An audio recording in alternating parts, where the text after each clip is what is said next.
real wind doesn't come from a fan. No, in nature, wind is caused by the heat from the sun and the rotation of the earth. That's what makes these intricate patterns of clouds that we see on this photo from space. It works something like this. This is our great big plastic wind box of science. These lights represent the sun. This ice represents the North and South poles. So here's what happens. Energy from the sun heats the land, and the land warms the air over the land. The air molecules get going faster, and they spread farther apart, so they don't weigh as much for the room they take up. So cold air can push the warm air up. That's why we say warm air rises. So look what's happening. The smoke shows us that the air is sinking over the cold poles, flowing over the cities, and then rising over the warm parts. See, it goes around in a great big circle, and that's what happens on the Earth. Now there's one more thing. The Earth is spinning, so the wind starts spinning. That's why wind comes from all different directions. Wind is wild. Bill Nye the Science Guy.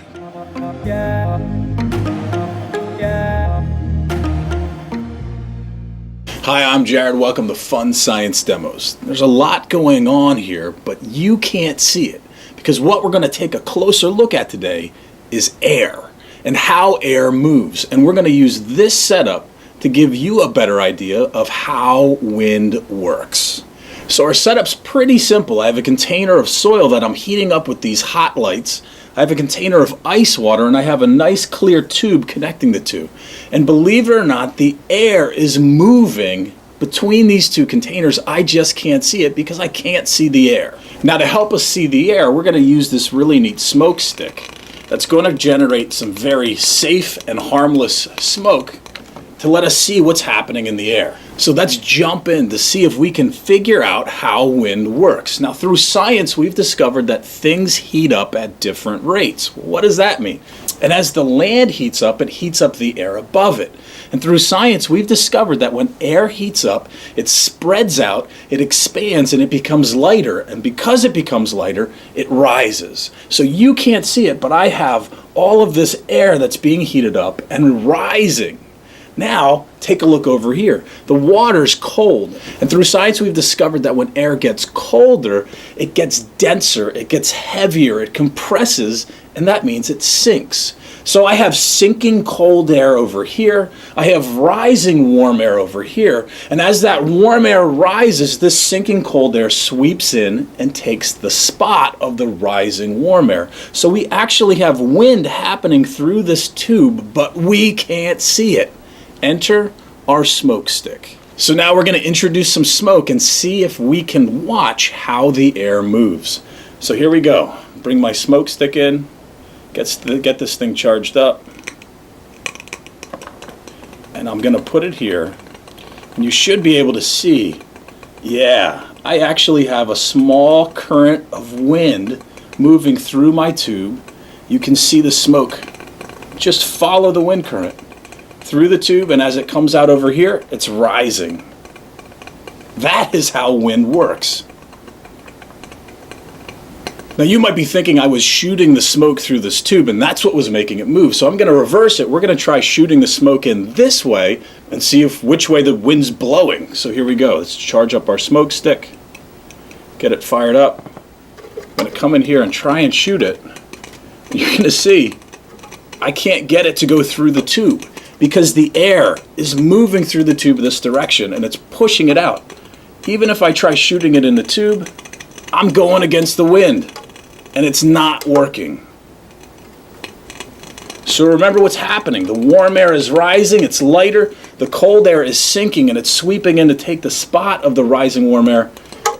And the wind current is going this way. So let's see this one more time. Warm air rises, cold air sinks, it sweeps in and takes the spot of the rising warm air, and we have wind. And look at it move.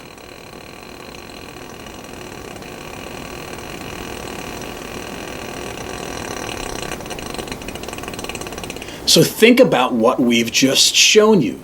We've shown you that when we heat things unevenly, That's what makes the air move. Think about that as our planet. Our planet has different areas being heated unevenly.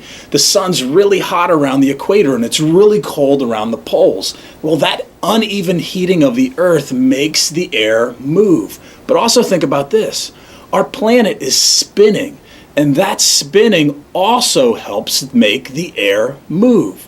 So really, two things are responsible for wind: the uneven heating and cooling of the Earth, and the spinning of the Earth all helps make that air move. And even when we can't see it, that air is moving all around us. One more time. We have wind. If you want to learn more about wind or weather, check out our links in the video description. Science is so cool, even when we can't see it. Thanks for watching.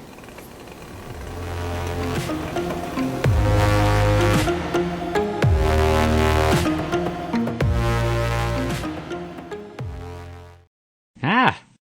Dear Tim and Moby, where does wind come from? From hope. Well, that's one way to move air, and that's just what wind is, moving air. But there's no giant propeller pushing wind around the Earth. Believe it or not, the wind is caused by the sun. If you've seen our thing on seasons, you know that the tilt of the Earth causes some places to be hot or cold at different times of the year, and other places to be either hot or cold all year round. The uneven heating of the Earth's atmosphere is what gets air moving. The sun heats up the Earth's surface, warming the nearby atmosphere. Warm air is less dense than cool air, so it rises. That leaves some empty space, and cool air from nearby rushes in to fill it.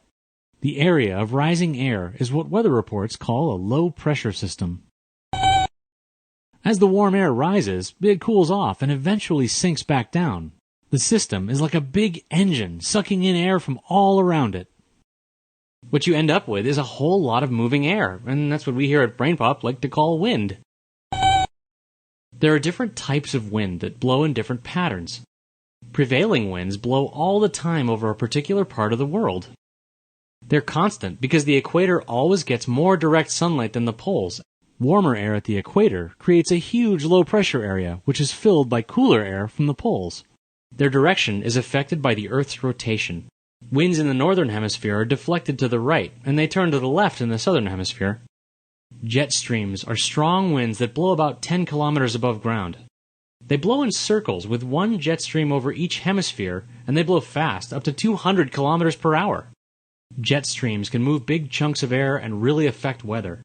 Trade winds are mild, constant winds that blow towards the equator from the northeast or southeast. Where the trade winds meet, there's a calm area called the doldrums, where there's hardly any wind at all. Local winds are particular to certain countries or areas. Geographic features like mountain ranges or bodies of water can drastically affect wind conditions and create localized winds like the Santa Ana winds in the North American Rockies and the Föhn in the European Alps. Wind power can be harnessed to make electricity, which you can learn about in our Energy Sources movie. What are you doing? What do you mean you're trying to break wind? You can't break wind. It's made of air. What?